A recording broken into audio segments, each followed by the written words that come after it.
these two battles that I think about all the time in our work. Battle number one is the battle for attention, right? Between AI, social media, the algorithms, we're constantly being fought over for our eyeballs and our clicks for as many minutes and seconds as possible. Number two, there's this battle for our tribe to win. If you look at all the surveys, you'll see that the American public now feels so much more personal attachment to the political tribe that they're a part of. It's a much bigger part than it was 50 years ago of who someone is as a person, your sense of identity, the community that you affiliate with, as we've become disconnected from local communities and connected to online, virtual, national tribes that national teams that we affiliate with. It's become much more important to people which team wins. Hello, everyone. Welcome to this evening's Commonwealth Club World Affairs program. Thank you for braving the JP Morgan Health Conference traffic to be here tonight. We really appreciate it. Tonight, I'll be talking with Liam DeClivelo about the polarization crisis and some possible new approaches to political cooperation. A few reminders before we get started. Tonight's program is being recorded, so we kindly ask that you silence your cell phones for the duration of the program. Also, if you have any questions, please fill them out on the cards that were in your seats, or if you are joining us online through the YouTube, put it in the chat. Now, a little more about tonight's speaker. He is the president and co-founder of American Policy Ventures, a nonpartisan organization that works with members of Congress, philanthropists, and policy leaders to de-risk cross-partisan collaboration. We're going to find out what that is. And encourage pragmatic governance. Please join me in welcoming our speaker, Liam DeClivelo. Thank you so much for having me. This is so exciting.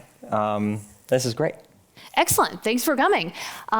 We're going to cover a lot of things tonight, but I want to start with probably what is on the minds of folks in the audience, certainly what is on my mind, and that is help. Is there hope for either bipartisan or cross-partisan cooperation? I don't think anyone in here is pro-partisan.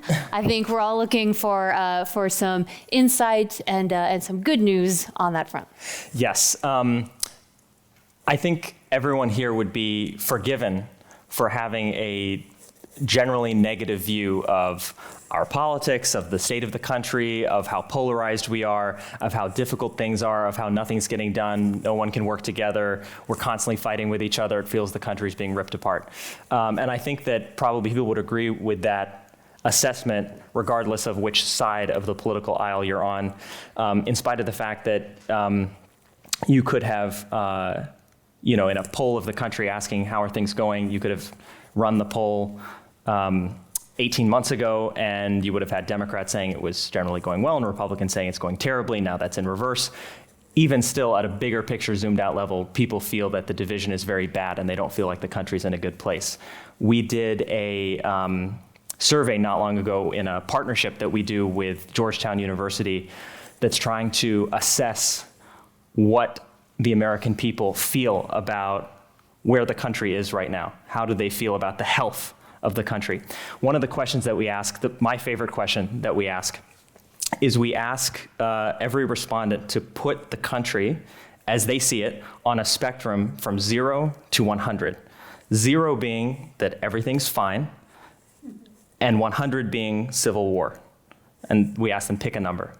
And the average response the last time that we did this survey was 71, which I think is unsettling. That said, to your question, Melissa, about what is the source for hope or for optimism right now, in spite of all that? My contention for everyone here is that is not that the negative things that you think are going on in the country are not true. They are true. A lot of bad things are out there. It is very divided. It is very polarized. However, I would contend that that is like the top 10% of the iceberg that you can see above the water. And underneath the surface of the water, there's the other 90% of the iceberg of all the stuff that's going on in DC that isn't covered, that isn't talked about on social media, that isn't covered on cable news, that is never reported on, that nobody knows about, where there's actual real work of people trying to do things, trying to work together, trying to get things done. And I think part of the trap that we're in, which maybe we'll get into, part of the trap that we're in about why it is that we only hear about the negative and we never hear about the positive or the good or the productive or the pragmatic, is these two battles that I think about all the time in our work. Battle number one is the battle for attention, right? Between AI, social media, the algorithms, we're constantly being fought over for our eyeballs and our clicks for as many minutes and seconds as possible. And of course, that's not just social media, that's the legacy media too, as they're trying to maintain everyone's attention. They're competing in the same game. And so we all know if it bleeds, it leads. The more negative it is, people will click on it, people will watch it. And so there's a constant fight for attention, which draws attention to the most negative things. That's number one, battle for attention. Number two, there's this battle for our tribe to win. If you look at all the surveys, you'll see that the American public now feels so much more personal attachment to the political tribe that they're a part of. It's a much bigger part than it was 50 years ago of who someone is as a person, your sense of identity, the community that you affiliate with, as we've become disconnected from local communities and connected to online, virtual, national tribes that national teams that we affiliate with. It's become much more important to people which team wins. And so that sense of the battle for tribal victory and the battle for attention are putting us in a situation where we're only seeing this the small top of the iceberg of the negative, and we're missing out, I think, on the bigger story. Well, and your organization has a sort of unique and innovative approach to getting things done that kind of goes against what I know I've always thought of in terms of political organizing and how to achieve things in a legislative venue. Yes.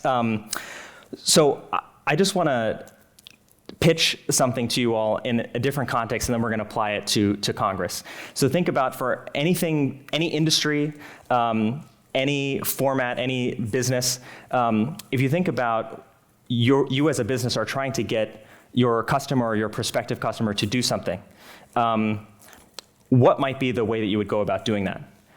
Well, I would generally argue you would try to make whatever it is you're wanting them to buy or do as easy as possible, as perceived low risk as possible, and generally speaking, as accessible as possible. Something that they can do with as few clicks as possible, right? A lot of people who work here and around here in the Bay Area are very focused on how is it we can make software that makes it as few taps for someone to get to the thing we want them to do. I would argue that there is a huge lack of trying to do the same thing when it comes to policy and politics and getting things done.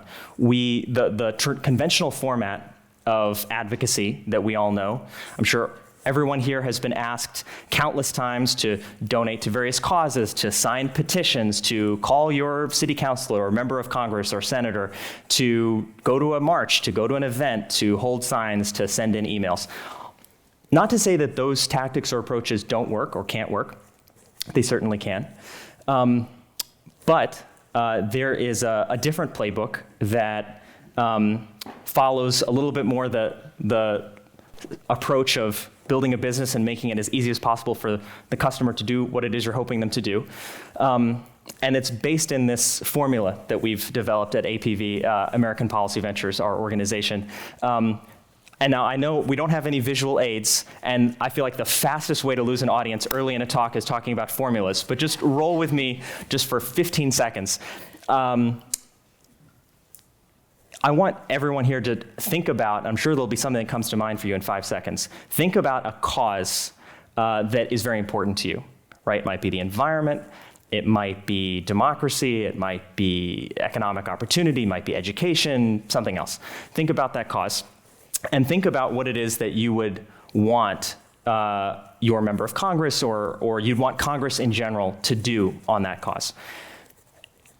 The formula that will get you the outcome that you want, that you hope for, is going to be based on three things. One, we'll just say Senator Smith is the person you're advocating to, a hypothetical senator. Does Senator Smith agree with the substance of the thing you're trying to get him or her to do? That's question number one. I would call that A, that's agreement. Then you've got V, viability. they might agree. Senator Smith might say, yeah, sure, that's a great idea, but does this have any chance of getting done, right? Is it worth me investing my political capital in trying to make this thing happen? So you have A multiplied by V, agreement multiplied by viability. Then all of that is divided by R, the risk, right? I might agree with it, I might think that it's viable and has a chance of getting done, but the risk that will happen from donor backlash, from a partisan primary, from something else is too great for me to decide to do this thing. Most of the advocacy, conventional advocacy that goes on is really focused on that first part, the A, right? How do we convince Senator Smith that their view of this thing is wrong and that we are right and they need to do this thing that we're asking them to do if they're a good person, right? That is like basically the underlying sort of thesis that undergirds most advocacy that goes on. The report that I have from DC, which is not necessarily what we expected when we started our work over the last number of years, is that there's actually a ton they already agree on behind closed doors. You get these members of Congress behind closed doors and you ask them about any number of issues. We could do a closed survey in a room like this and bring all 535 members and go through 90 issues and have 80% of the hands go up in basically a loose agreement on most things, agreement that they could get to some sort of solution on. Why do those things not translate into action? They don't translate into action because they're perceived as not being viable and they're perceived as being way too risky.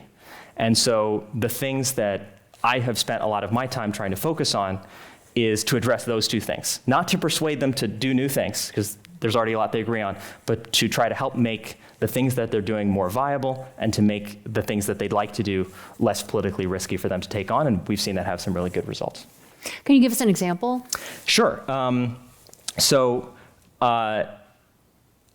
To go with the negative first, particularly on the risk, let's focus on the risk for a second. Part of what is really both motivating and heartbreaking about my job is that I get to see members of Congress as they are off camera, and that means I get to see them at their most inspiring on the one hand. I also get to see them at their most fearful. At their most fearful, I have had real life, actual members of Congress tell me that in response to them supporting or voting for bipartisan, pragmatic legislation that they believed would be good for their district or good for their state, that was common sense and pragmatic, they have had, of course, as you might expect, more fringe candidates run against them in response as sort of retaliation for them betraying their party and working with the other side. But beyond that, I've had members of Congress tell me about them getting censured by state or local parties, official parties that nominated them initially in their career, but punishing them for the betrayal of even collaborating on something with the other party, which you're not supposed to do. I've had members of Congress tell me stories about getting handwritten death threats delivered to their front door where their families live. Members of Congress talk about getting messages or comments on social media saying that they know where their kids go to school. I mean, it's really, really like very, very bad. And of course, this is not 99% of people. This is the fringe portion. But of course, in the online era that we live in, you only need one or two crazy fringe people to really alarm someone and to have a voice. And so against that, what's a good example of success? Just last year, there was a big initiative that didn't get any, if you look up, if you Google this, you'll find basically no articles about it at all. There was a big initiative to try to generate bipartisan support for a set of policy initiatives to make the lives of families and caretakers in America easier. I know a lot of people here will be very familiar with the sandwich generation term, people taking care of kids, taking care of older relatives or parents. And in a tax bill that was passed in the summer of 2025, there was actually a huge provision in there on childcare, paid family and medical leave, and the child tax credit, all of which collectively are going to, starting in 2026 and 27, will make a pretty significant difference in the lives of people who are either caretakers or small businesses who are trying to provide childcare benefits to their employees. Going to make a big difference both for kids. We know the science about, when we think about paid family leave, we know the science about what difference it makes for newborns who get to spend some of those critical early weeks and months with their parents. And so this legislation was passed with bipartisan support. It is now law. And this, like one of these provisions that was put in there on childcare, for example, was the product of a collaboration between Senator Katie Britt, who's a Republican from Alabama, and Senator Tim Kaine, Democrat from Virginia.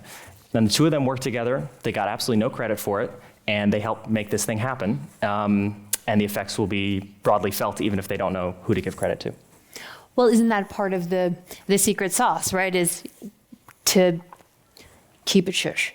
Yes, yes. No credit, no press releases or rallies, that if you do that, you're going to invite those, sort of the fights that ensue. Of course, yes. So by the same token, right, I'm trying to give you all this sense. I want to help you feel like you're in the room with me when I'm having these conversations with senators, with members of Congress about what it is that they want to do. One of the things that we do, that our team does when a new member of Congress is elected to the House or to the Senate, is we will have sort of a welcome to Congress conversation, And one of the things that's really unfortunate, as some of you may know, is that the orientation process, if you were to run for Congress and win, and you come to DC, you're all excited, you set foot off your plane at DCA or Dulles, and you'll come to the Capitol, and you will immediately, even before being sworn in, you will be sorted into partisan orientations, right? Democrats get their own orientation, Republicans get their orientation. You're basically told don't spend time with those people almost no matter what, right off the bat. And so we like to do our own sort of orientation conversation. And one of the things that I really love to ask these newly elected freshmen is say, like, what is it you want to do? What is it you want to accomplish in this job, right? If you're a House member and you are really lucky and you're fortunate to be elected to 5 terms, right? So you spend 10 years of your life doing this job. That's a not insignificant chunk of time. What is it that you want to you want to be able to look back 10 years later and say, I helped play a pivotal role in getting ABC things done? What are those things? And you would be, I think, so motivated and inspired and shocked in a positive way about the amazing answers that they have. People, even people who are, you, depending on your point of view, you might view as very conservative or very progressive or in between or some other combination. It doesn't matter. Across the ideological spectrum, there is a desire to get things done. Oftentimes, when I ask that question, they'll give me a list of like 6 or 7 things or 8 things, and I'll say, okay, which of those 8 things do you care about enough that you'd be willing to work with the member of Congress you most hate to try to get it done, right? Someone that you've heard about and you follow them on social media and you think they're a terrible person, that you haven't met them yet in real life. If I told you you could have a chance of getting this done, but you have to work with that person, would you still want to do it, right? And then we might cut the list down to like 3 or 4 things. But even on that list, like there's some great things on there, and that puts us in a great position because then we can sort of play matchmaker and say, hey, the two of you might think you have nothing in common, but actually both of you are really passionate about whether it's cancer research funding or wildlife conservation or whatever the topic is. Let's get you two together and help you all be connected. Even in those great moments, though, when that match gets made, to your point, Melissa, they really get scared sometimes. They get scared of what will happen if I am seen as working with this person who, if I'm in a super red district, I don't want to be seen working with someone who is, believed to be a radical leftist, socialist, whatever the tag is, and vice versa, right? If I'm in a super blue district, there's going to be so much retaliation if people even see me collaborating with or working with this, MAGA, blah, blah, blah, fill in the blank person. And so I've definitely had situations where people started working on something. We had one situation where people started working on something together, a big project. They were both really excited. Both members were really excited. And they were going to do a launch event to talk about their legislation. And they canceled the launch event the day of the event. because one of them got cold feet that they were going to get attacked for doing an event together. They weren't even talking, they were like 2 years away from passing a bill.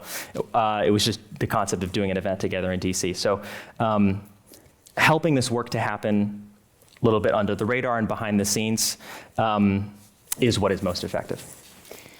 I feel like you should keep those lists.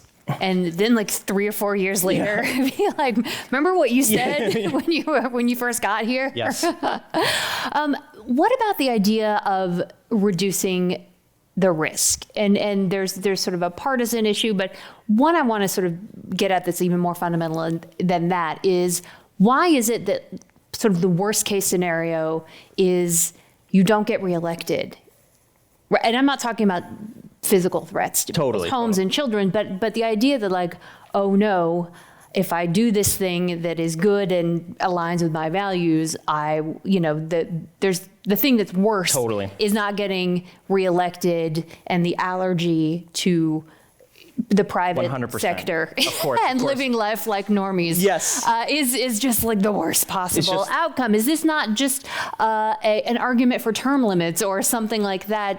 There's something really disheartening about politicians who are willing to betray those kind of values to just stay in office. For sure. Okay, so I'm going to be the defender of the seemingly self-interested politician just for a second. Put yourself in the shoes of this hypothetical member of Congress that we're talking about, who is deciding to not fight or not push or not do the thing that they believe in because they want to preserve their ability to get reelected.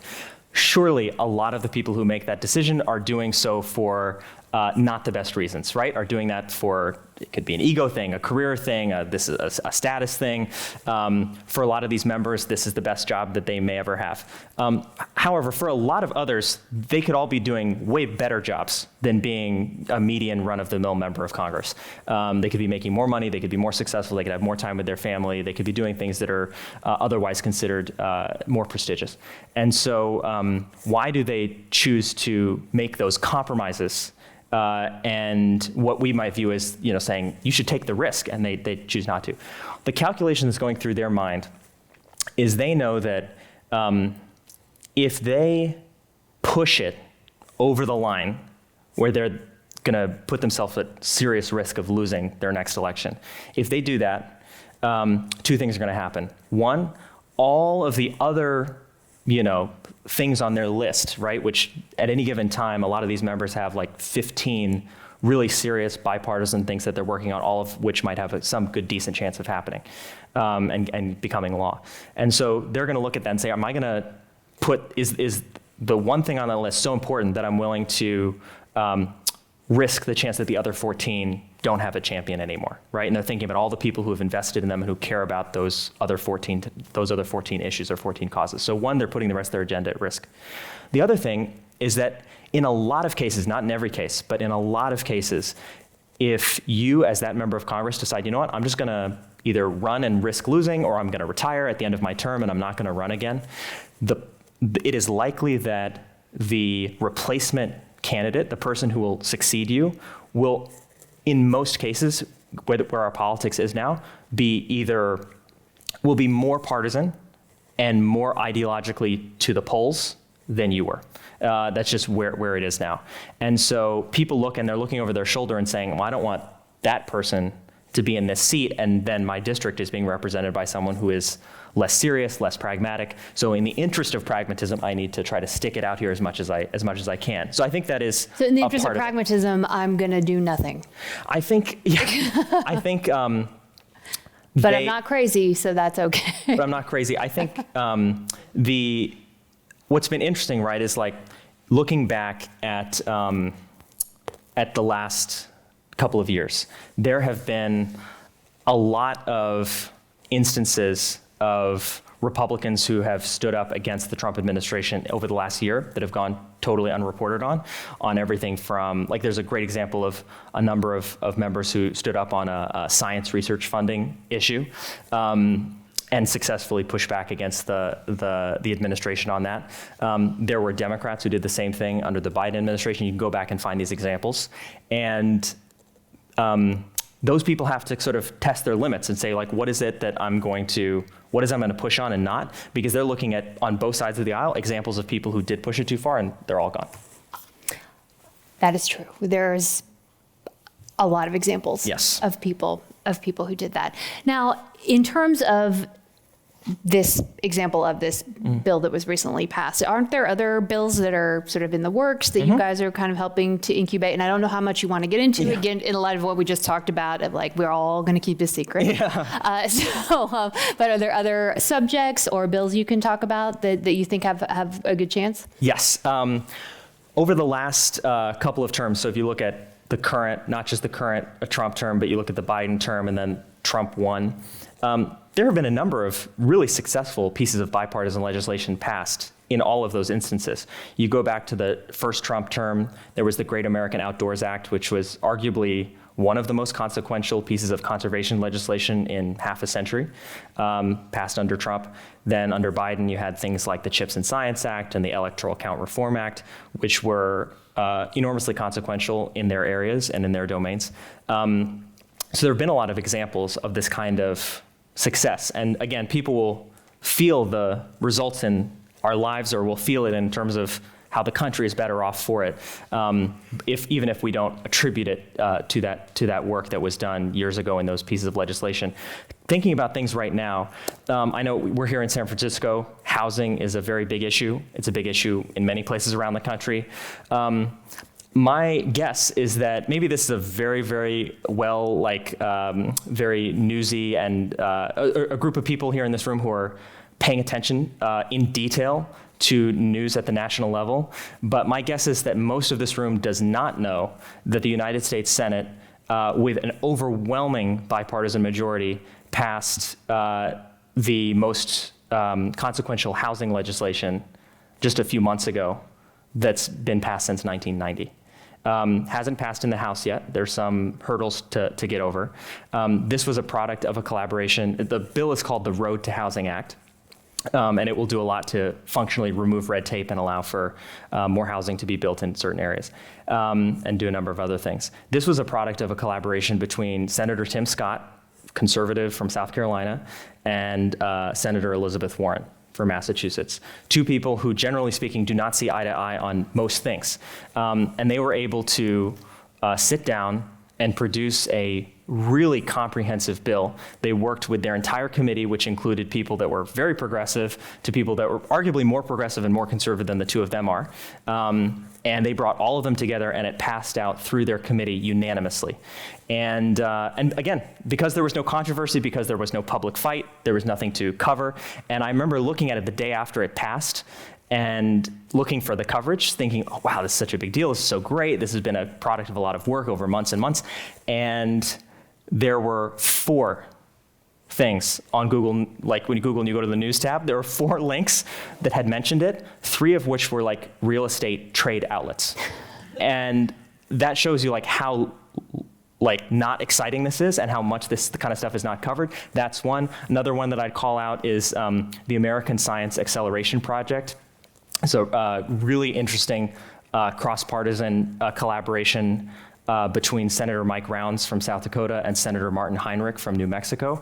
Again, Republican, Democrat, very different perspectives on a lot of issues, but they are sharing a focus on how to accelerate the pace of scientific research and discovery so that we can do things like help find cures to critical diseases much faster than we otherwise would by improving the efficacy and impact of the federally backed scientific research enterprise. So there's things like that where there's not a one position or the other position. There's just people who want to solve a problem, and they're working on it, and hopefully we'll have more good news to report on those things soon. Well, I like the idea of the algorithm. Because it does take into account what are the incentives. And I think there are also some structural things that could change that would encourage bipartisan communication and Yes. cooperation. And so what kinds of things do you guys look at in terms of, here in California, for example, we have a top 2 primary. It has not been as successful at getting more moderates into state government as I think people predicted that it would be. I think there's a couple of one-offs, but on the whole, the Democratic Party still really kind of runs things here. So we experiment. We got RCV here. You're welcome, America. Yeah. So with all these other places adopting it. And so those are just some examples. We've tried some stuff here. What kinds of things is your organization looking at or getting behind? Yes. So our organization does not work on any of these reforms simply because these are all going to be really long efforts to get them there, and we're very focused on trying to get things done now. That being said, I do feel like the country has lost a little bit of our imagination about how much we're allowed to write and rewrite how we do things. There is a sense that I think is sort of baked in this subliminal way that things are the way they are because that's how they are and they don't change. There's a lot of things we could change. We could change how we vote. We could, there's campaign finance reform. We were having an earlier conversation about you could change how many members there are in the U.S. House of Representatives. Right now, your average House member is representing far more people than they were, 200 years ago or even more recently. With the growth of the population. So there's a lot of different reforms that could be done. Part of the challenge is that by virtue of the way that the advocacy for these types of reforms work, you tend to have small clusters of advocates who are very dead set on a particular idea, right? They say, this is the solution, and if we do this, all the problems will be solved.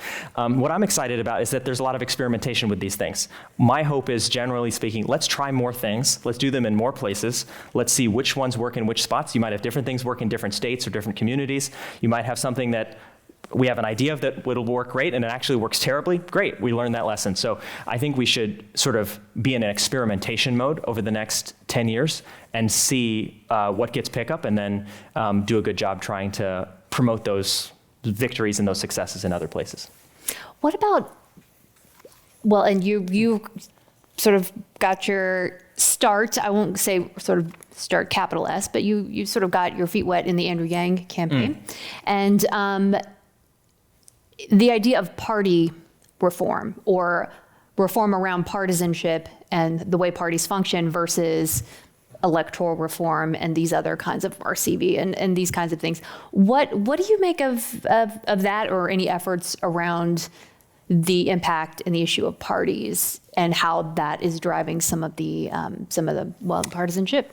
Yes. Well, if you look at where are the members of Congress who, again, not to say that this is the correct thing or the incorrect thing or whatever, but if you just look at cleanly people if your objective is you want more people to be willing to buck their own party more of the time, if that were to be your goal, there's a really strong case for a lot of these reforms. The nonpartisan primaries, nonpartisan open primaries, ranked choice voting. If you look at the states where Republican members of Congress who voted to impeach or convict President Trump in his second impeachment back in 2021, if you look at which of those members of Congress are still in Congress now, they're basically only in states that have some version of some part of those reforms in place, like Alaska, like Washington, like Louisiana. Stepping away from the reforms, just looking at the parties in general,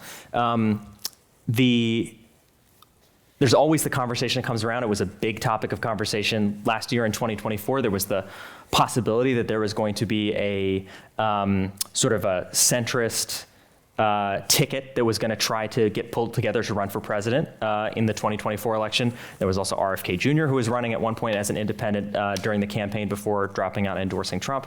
So there's always the third party conversation comes around every cycle. And obviously it's really hard to pull that off, as we've seen.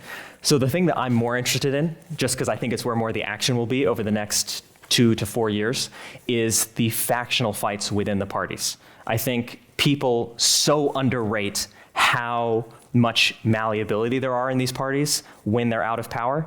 if you had gone back to 2004 and said, hey, in 12 short years, Donald Trump will be the nominee of your party to like rank and file Republicans.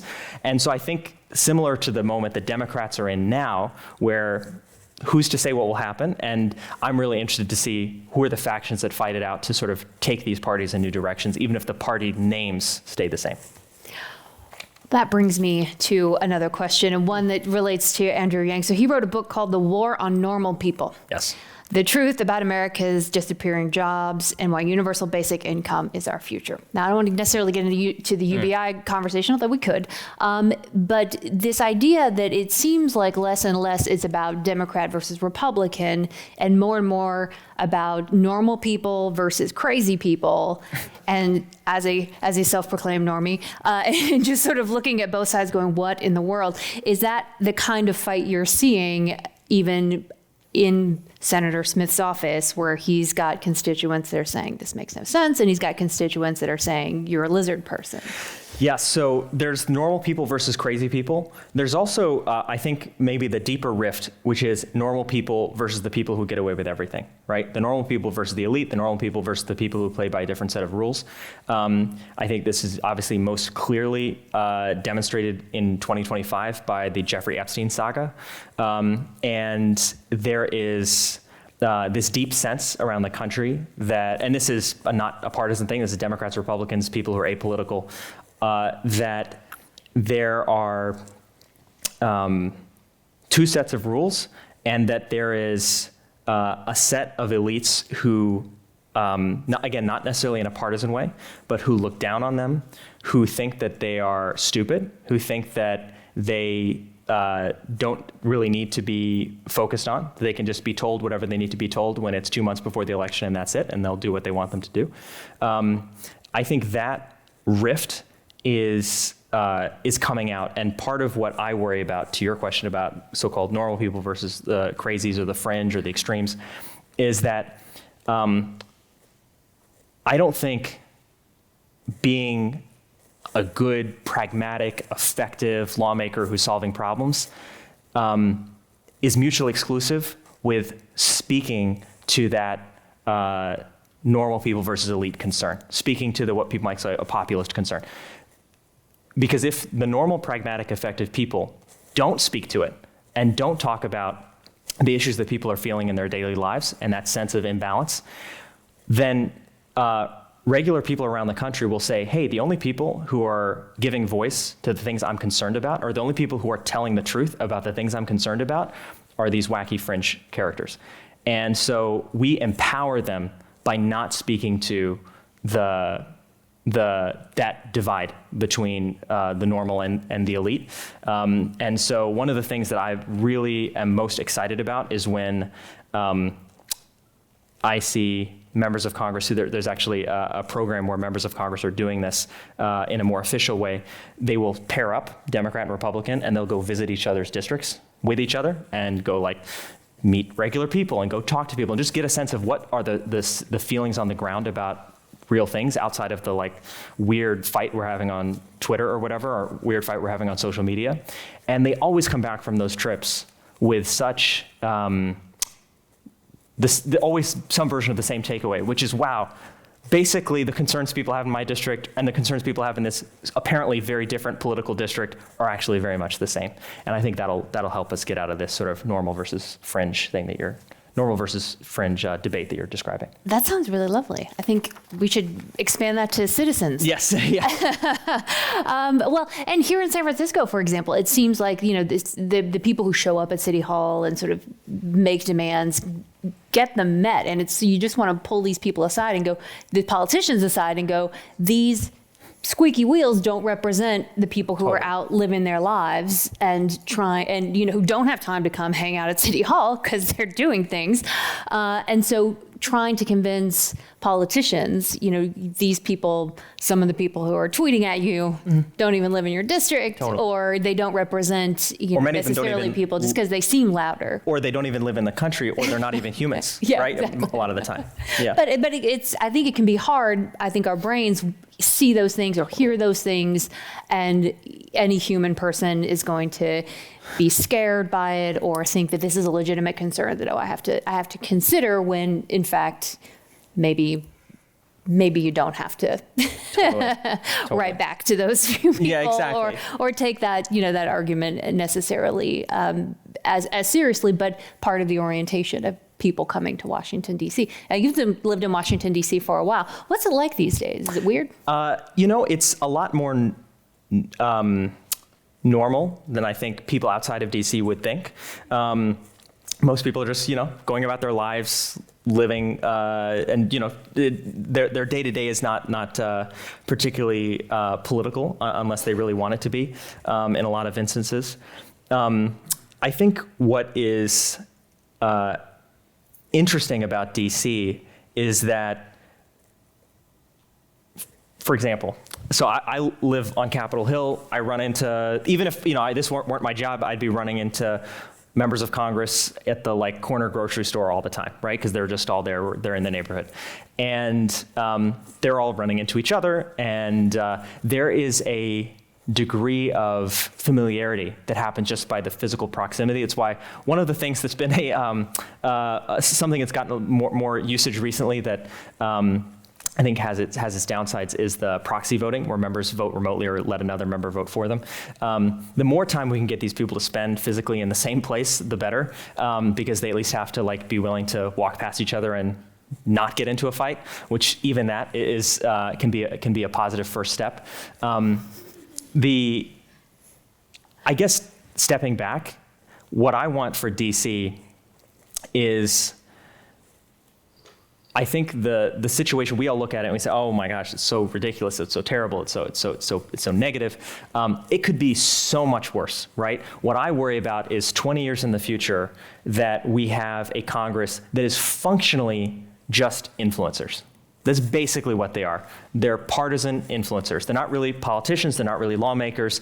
Their job is basically to get into fights in the hallway and live stream them. That's it, right? And then hopefully raise money off of it. I think that there are some people who do that, but it's not most of them. And I worry that that's the trajectory that we could be on. And what I want is for people who are serious and impressive and care about the country and care about doing things to actually want to be there. And like with any company or organization that any of you have been in or have led, I'm sure if you think about a company or organization you didn't enjoy being a part of, my guess is that the reason you did not enjoy being a part of it was not because they didn't have great snacks at the snack bar, was because there were people you didn't like being around who were unserious, and you're like, why am I wasting my time with these people? And I think just like your company or your organization, this could be the exact same thing for these members. You told Andrew Yang about living in DC. You said it's hard to be here and not become less partisan.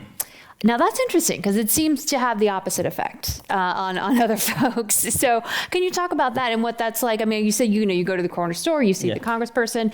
How does that lead to people being less partisan, especially since once the camera's rolling, that goes away and the show starts? I think when I say it's hard to be there and not become less partisan, is you just see these people as people and not as characters on TV.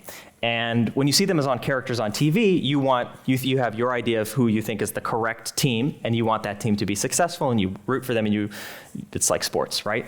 But when you are interacting with them as human beings, your brain starts to if you're at least open-minded, your brain will start to, I find, rewire itself a little bit, and you'll start sorting them not into team A versus team B, but into serious people versus unserious people. And you'll just say, I just want to work with the serious people, right? The other thing that's happened, I think it's hard to it's hard to not become less partisan, but it's also, since being in DC, I have become far less opinionated about what I think is the correct solution to certain problems. Which you might find surprising, but being there, when you're around these serious people, these serious lawmakers, you're getting to see them at their best, you're hearing people who really care about all sorts of these topics, and the staff who work for them who are all underpaid, and many of whom are just so dedicated, so smart, who really care about the thing that they're working on. And there's all of these different ideas that are being talked about and thrown around of ways to get to the solution, right, on all these different topics that I've mentioned. And again, back to that, when I said earlier, think about a cause that really matters to you. I would bet that on that cause, whatever came to mind for you, there are hundreds of people in DC, or at least dozens, who are putting time in and day out to think of what is the correct, what's the best way to try to solve that problem or to make progress on that cause. And when you're around that, and you're around so many of those good ideas away from the limelight of the cameras, you start to reflect and think, maybe the idea that I had wasn't the best idea. Maybe it's just maybe it's a good idea and it can go on the list, but there's like 17 others, and we should all figure out, which combination of these 17 we want to do. That is so thrilling. That's so exciting, that process of feeling that energy. And so then you start to say, okay, my opinion matters less. My team matters less. What matters more is there's these people who have been, as flawed as our system is, who have been elected by the public, who've been elected by the citizenry and have been sent here to this town, as swampy and messed up as it is, and many of them are trying to sort things out and do some big stuff, and they are doing big things. And the challenge that I'm wrestling with now is, how do we get that out there and tell that story more without disrupting the under-the-radar nature of the work that's happening? Are any of the initiatives that you're working on or that you see bipartisan support for, do any of them involve removing laws or regulations? Mm-hmm. I mean, California, we've got a real sort of, you might call it a calcification problem, totally, where we've just done things layer, and now it's an absolute mess. And the minute you try to touch a piece of it and say, we don't actually need this, there are 5 other ways we actually do the same thing, there's enormous freak out, and it's just really difficult to do. So when you talk about the things like these initiatives, they're all sort of affirmative. Are there things that you're working on that are like, we need to sort of clear out the brush? Yes. Moving the country forward or moving an issue forward doesn't necessarily mean we need to make new policies or new programs or new things. It can also mean, how do we streamline, how do we take things away? The goal is not to one of the things I get really frustrated by is when you see press, both sides do it, Republicans do it on defense and Democrats do it on social programs, where you'll see the press release that they put out is just the dollar amount that they put towards something.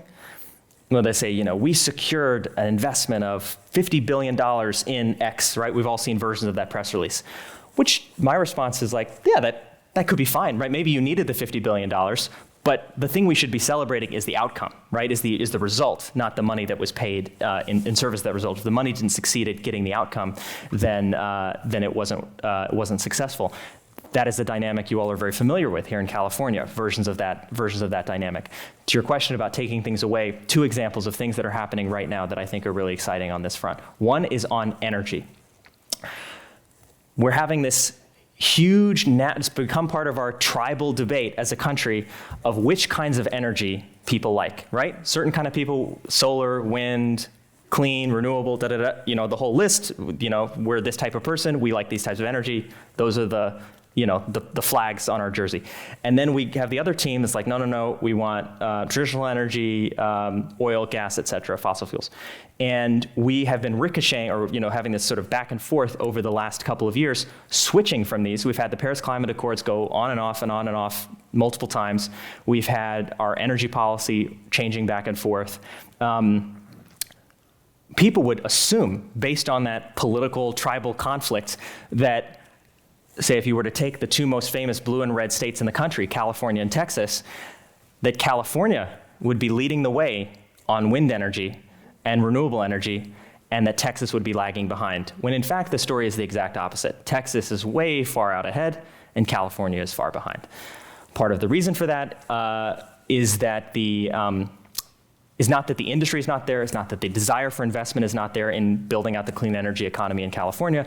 Part of the problem is the energy permitting processes and rules are so bureaucratic and so burdensome that it can often take 5, 8, 10 years for putting aside the construction process, just for these projects to get approved in the first place, which obviously adds enormous costs to potential investment and restricts what can happen. Texas has a far lesser version of that problem, hence much more investment and success and effectiveness on clean energy deployment.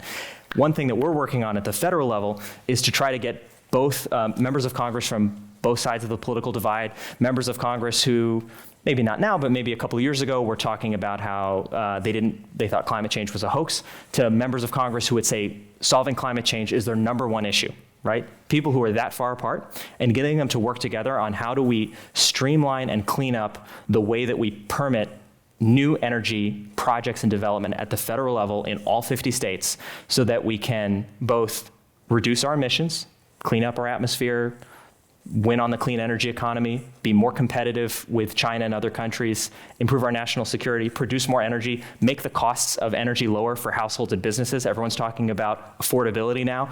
Energy is a huge part of the affordability agenda or cause. So that's one area where, again, probably hasn't gotten a lot of coverage, or it's not something that people have been following day to day. But it's something that behind the scenes, there's a lot of members who are trying to work on and who may not see eye to eye on every part of it, but are in the room with each other and trying to make something happen. That's one. The other one that I'll just mention is government reform or government effectiveness, government efficiency. There was obviously enormous focus earlier in 2025 on DOGE, and people had very different opinions on it, whether it was something that was good or was bad.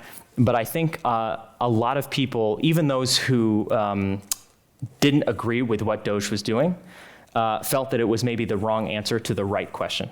Saying this was something that needed to be addressed, this just wasn't the right way to do it.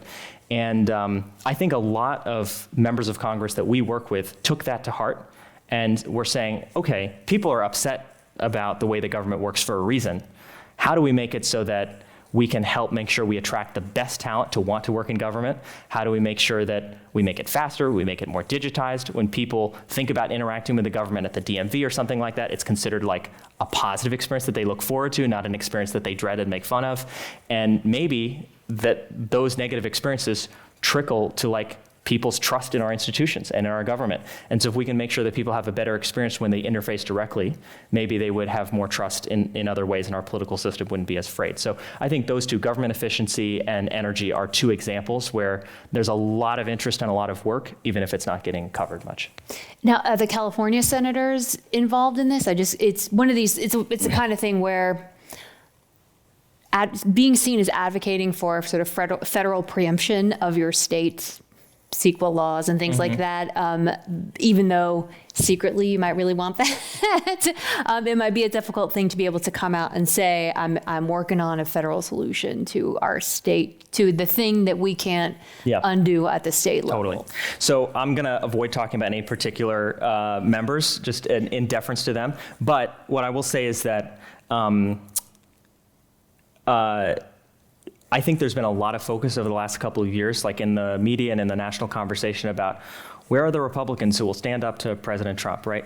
This will be an interesting version of seeing the inverse, right? There was a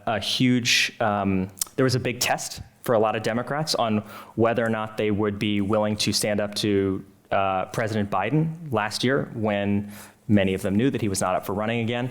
And most all of them stood idly by and said nothing and did nothing. And so both parties, I think, have their own versions of them being afraid of their leaders and not wanting to speak out, not wanting to say things.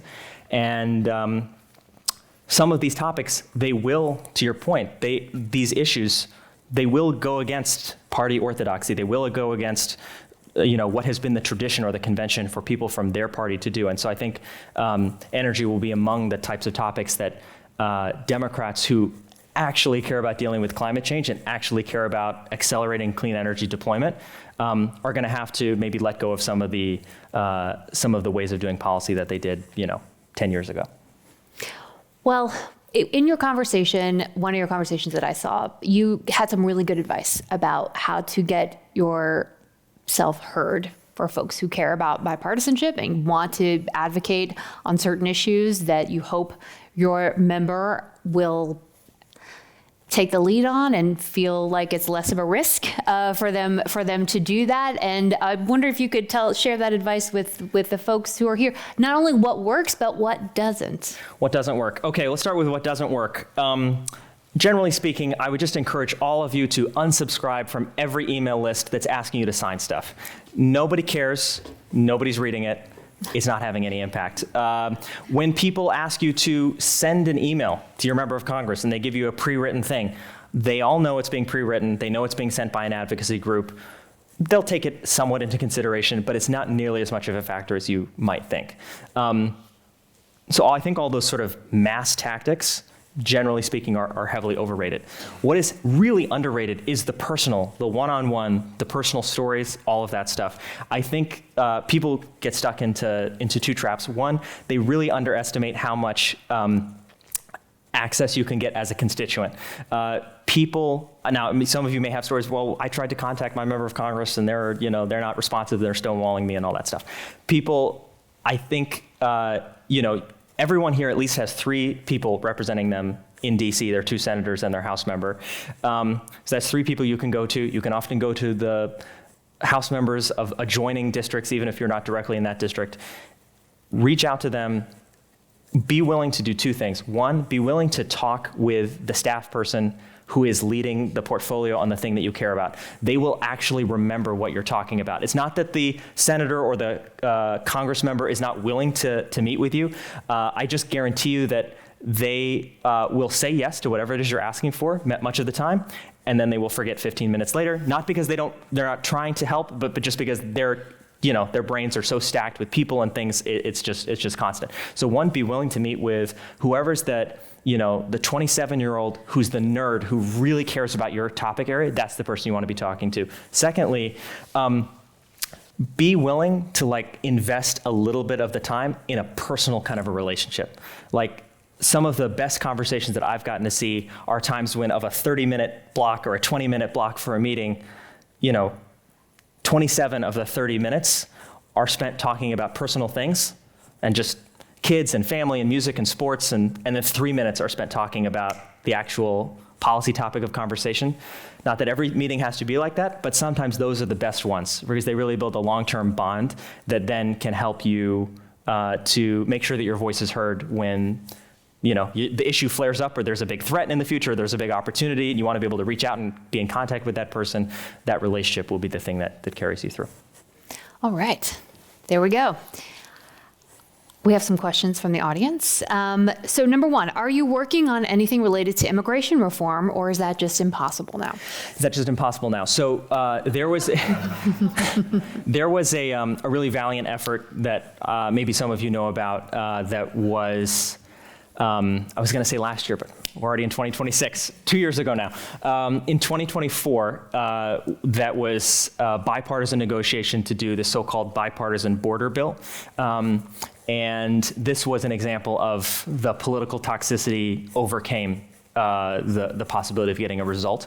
And that was really unfortunate. I think this is one of those areas where people are seeing the news, what's going on, and they say, oh, this is so far past the point of any possible, collaboration or consensus in any way. And yet you just had, in a New York Times interview that came out, I think today, President Trump said that he was open to doing a bipartisan bill to create a path to citizenship for certain Dreamers and certain other groups. I think all of these issues, we underestimate how quickly things can shift. And so while we don't have a particular bill or something we're working on right now, what I would love for people who actually care about solving this problem, which I don't know what the way what is the solution to immigration? What is the way that we should solve it? But what I want is for the people who actually care about really making it better, not just scoring points on it in any direction, but who actually care about making it better, to feel like they can at least sit down and have a conversation with each other. That's a first step. That conversation happened in 2024, didn't lead to a result. I think you could well see another conversation happen this year or next year. Okay. This is a great question. How do you think about promoting bipartisanship amid concerns about democratic backsliding and attacks on democratic institutions? Congress is the Article 1 branch for a reason. When we read our constitutions, I believe, the order matters. Co-equal branches, but the order matters. And we have seen Congress take so many steps back from embracing the true power of its leadership role. I actually think to deal with a sort of anti-democratic backsliding question, if we zoom in like 10 or 15 or 20 years into the future, and we say, okay, like, how did America do over the last 20 years between 2046 going back to 2026 on the big things, right? Whether it's how we did on, national security, energy, AI, tech, economic growth, all of the big things that will determine the trajectory of where our country is relative to China or other competitors. The challenge that we have relative to China is that, among others, is that they sit down in China, they sit down and they make plans of what they're going to do, and then they execute upon the plan.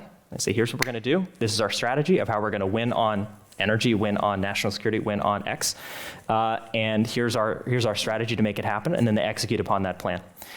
In our case, we are throwing out ideas, sometimes doing them, and then generally undoing them every 4 years.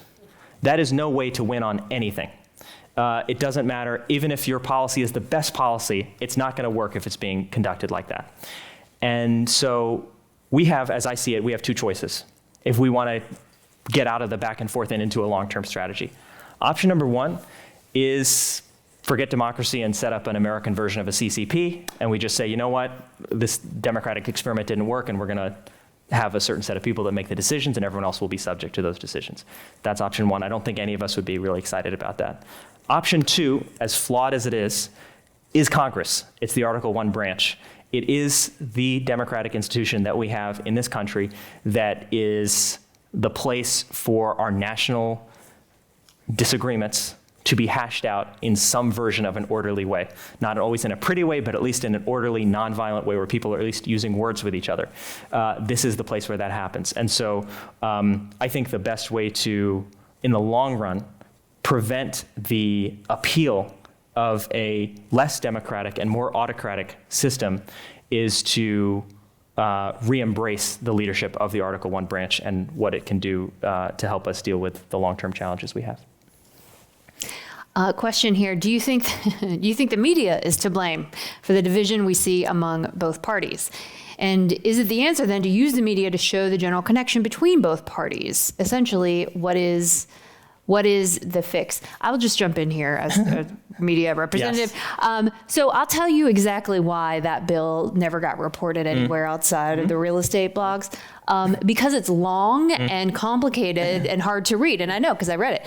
But it's a lot of internal referencing and it's lengthy. And if you don't have a press release, like no one's going to report on it. And part of it is that, I remember one time I had a story and it was about pension reform. And they gave me 90 seconds on TV to talk about pension reform. And I was like, what? Like, I can't even set up the problem before.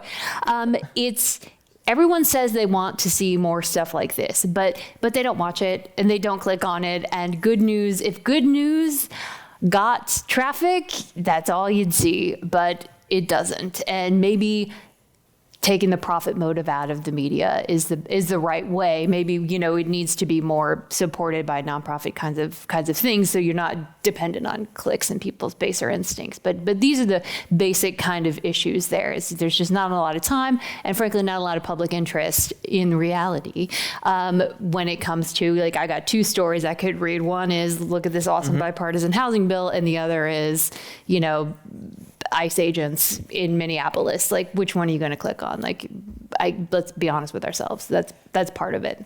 Oh, for sure. And I was just going to say, generally speaking, I don't think it's the media's fault. It's a business. I totally agree. It's a business. People are trying to go to where the audience is. I will say, I think there are some examples out there of some really exciting new efforts in this space that are trying to do something different. One is called Tangle News, which has been getting a lot of pickup. There's another one that is, it's just a great story. There's another one that's run by this, I was going to say kid, but he's not a kid anymore, a young man named Gabe Fleischer. He has been running a daily political newsletter since he was 12 years old. He has, I think, at least not missed a week. He's maybe missed a day here or there, but almost done it every single day. He's now 22, so it's been 10 years. He just graduated from Georgetown. And he has like White House press credential, or congressional press credentials and everything. He's a real reporter. He's doing this as a full-time job. People are paying, subscribers are paying enough that he and maybe his growing team are able to make a living off of it. And a big part of what he's been doing recently is these long segments about positive things that happened and things that got done. So I think maybe, not to say that it will become the overwhelming dominant market, but maybe there's enough of a rupture that some people are aching for something. And so we'll see new entrepreneurial efforts that could be something new in this. That's a great point. I mean, bringing production values down makes that kind of thing a lot easier. No, that's great. Bipartisan technocratic solutions are important, but most people don't really care about them. People are more broadly motivated around healthcare, jobs, and immigration. Do you think we need to reach some legitimate compromise on these issues to bring the nation back together? Yes, the big ticket issues. I think one of the things that I'm really excited about is there is a certain type of call it Joe Manchin, Mitt Romney bipartisanship that people think of when you say moderate, pragmatic, centrist, blah, blah, blah. And not to say anything bad about those two former senators, but there are a lot more forms of ways for people to work together than what people might have an impression of, like the stodgy senators of yore sitting in a smoke-filled room and hashing something out. What I'm excited about is some of these newer members, so like you've got people like Senator Sheehy in Montana, who's, for the US Senate, extremely young. People like Ruben Gallego in Arizona, who's a Democrat. Both are new members. A lot of these newer members are going to be more, we'll see how much they want to do and what they end up, what direction their sort of legislative trajectories take. But one of the things that's exciting about them, beyond the obvious of new generations and fresh ideas and all that stuff, is they're much more native to the communication styles of today.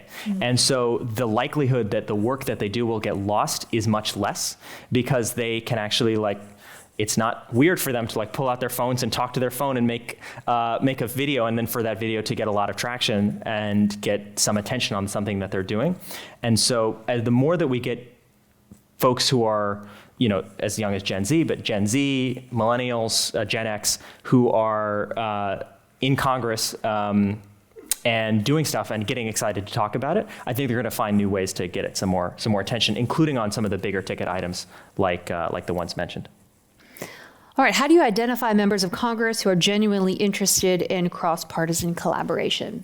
Yes, two ways. One, just talk to them. A lot of them, it'll be very clear. You can have a conversation, ask, what are they interested in doing? Some of them will have big, ambitious list. Others of them will be less interested, and so you can start sorting them that way.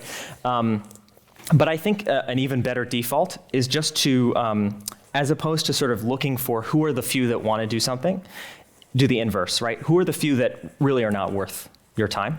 And so I think there's who? Name it. Yeah, exactly.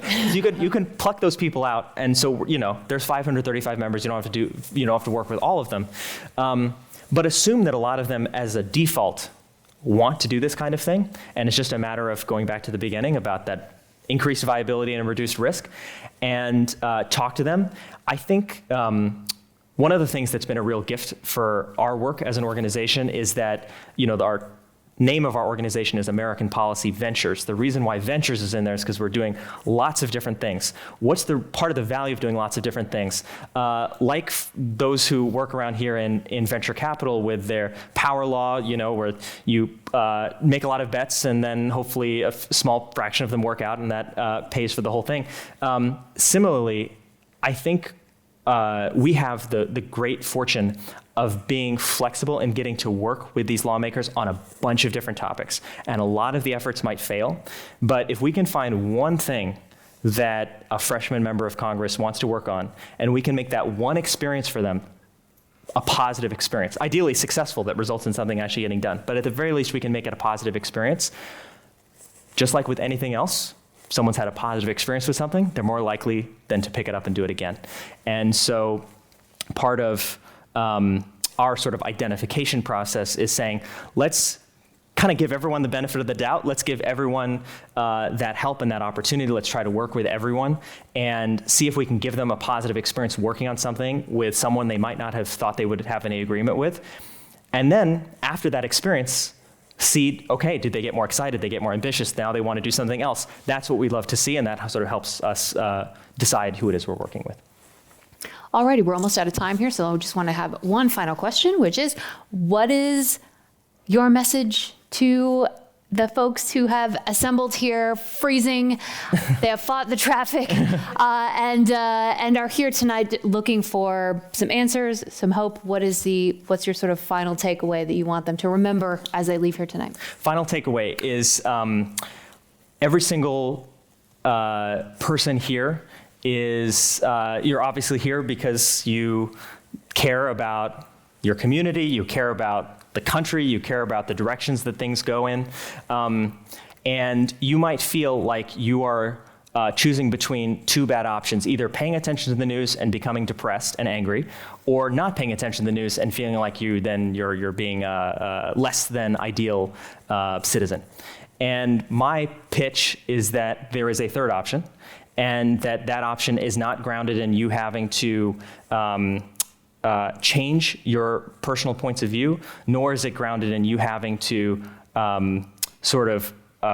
force yourself to constantly stomach things that make you upset and that affect your rest of your life in negative ways, but that you can think about the things that matter to you most, the things that matter to your family, to your community, to the people around you the most, those issues, those causes, and get involved in the ways that we were talking about earlier, to whether it's you directly or through organizations or friends or community groups or whatever way it is. I encourage you to think about the thing that you care about and take a stab at using some version of this playbook to try to make a positive impact on it.